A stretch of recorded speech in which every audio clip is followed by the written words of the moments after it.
Pinangalanan na ni Pangulong Bongbong Marcos ang bagong hepe ng PNP. Kabilang sa mga krimeng pinatututukan, terorismo at cybercrime. Nakatutok si Ian Cruz. Matapos kilalanin ni Pangulong Bongbong Marcos ang kontribusyon ni Police General Benjamin Acorda Jr., pinangalanan ng kapalit niya bilang PNP Chief si Major General Romel Francisco Marbil. Agad din siyang prinomote sa 4-star rank.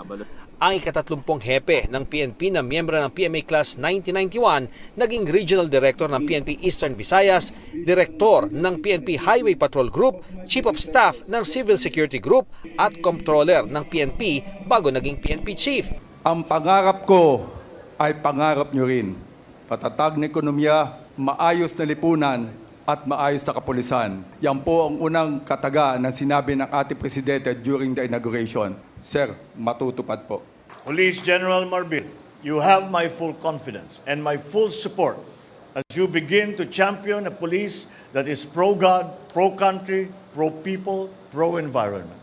Pinatututukan din ng Pangulo ang iba-ibang banta. Such as cybercrime, terrorism, and transnational crimes. We shall continue to uphold the highest standards of professionalism and give the finest service to our beloved citizens.